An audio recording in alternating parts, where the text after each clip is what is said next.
There's an enormous amount of personal development involved in practicing the thinking environment. We've already talked about in other videos how this body of work is ontological in nature.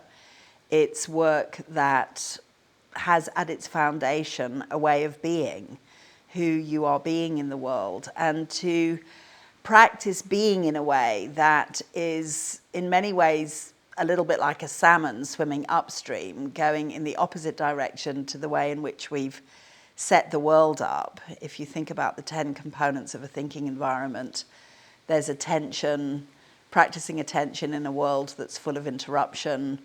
There's equality, practicing treating yourself and others as equal in a world that's filled with power differentials.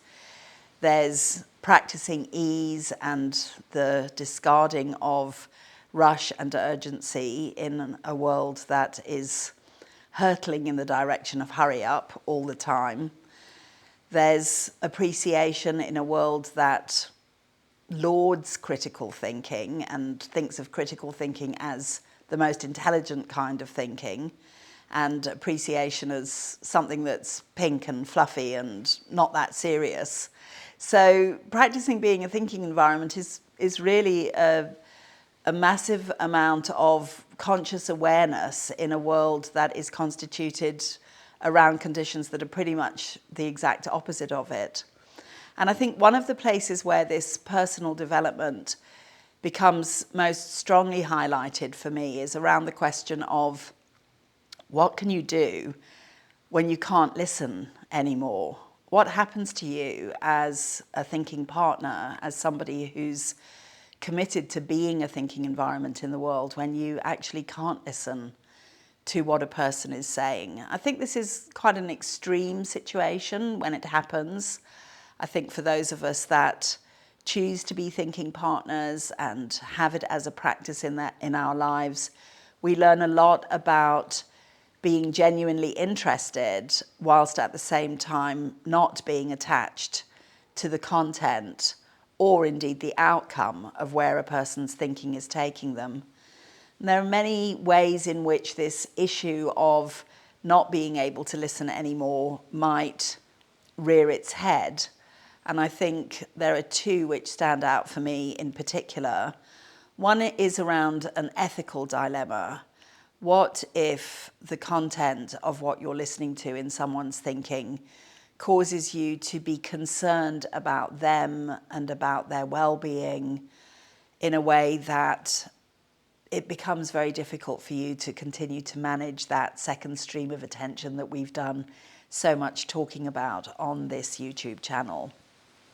And I think if that happens, if you do get to a place where, because of the content of someone's thinking, you have ethical concerns around their well-being, around their safety, or indeed around the logic and the reasoning that they're applying to a topic which has ethical boundaries to it, let's say to do with legality or to do with the safety of others, then really the thing that you have to do is say that you can no longer keep the contract that you've made as a thinking partner, which is to listen with genuine interest to this person and to keep their thinking going for as far as they can go for themselves in the contracted amount of time that you've agreed to up front.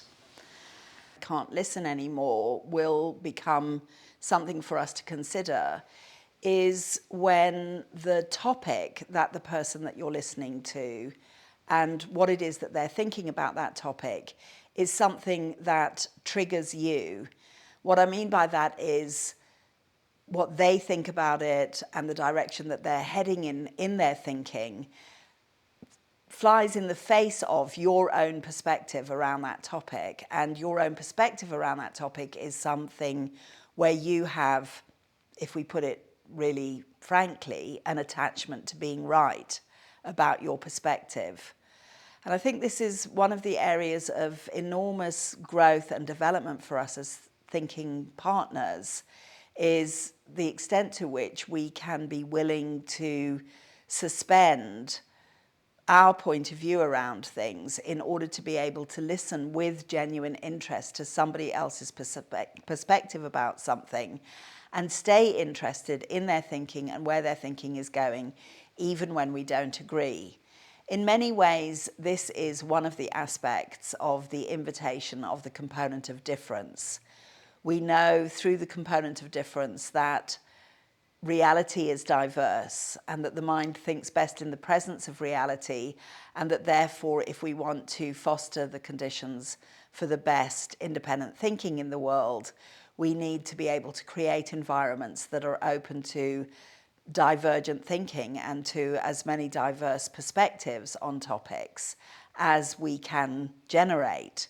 But that's easier said than done, isn't it? When it's a topic where you have very strongly held views and now you're listening to somebody who's thinking about this topic and they're thinking about it in ways that are diametrically opposed to the views that you hold. So there's a challenge here, isn't there? Can we extend ourselves into a willingness to be wrong? Can we be genuinely interested and listen into places that have difference to the way in which we think about something? But if we can't, then I think the thing that we have to do in order to be respectful of the agreement that we've made with someone and to sustain as much as we possibly can the conditions of a thinking environment in our relationship with that person is to be able to acknowledge that we are no longer able to listen, is to be able to say to that person, I'm not able to listen to you, not because there's necessarily anything wrong with your thinking, but because you've hit up against a place in my own thinking where I'm not able to see difference with regards to this at this stage. And I would say that as thinking partners, one of the things that we are then being invited into in terms of our own personal development is to have our own thinking sessions on that topic and discover what is it that I'm assuming that stops me from being able to listen to what this person thinks. And is that assumption right? Am I right? How do I know I'm right? What evidence do I have for being right? I suppose at the end of the day, we have to acknowledge that we all have limitations as human beings and that there may be some topics where we're not able to be a thinking partner for someone else. But I think the idea of seeing this as an area of our own personal growth and development as opposed to that the other person is wrong is a very useful way for us to approach this challenge.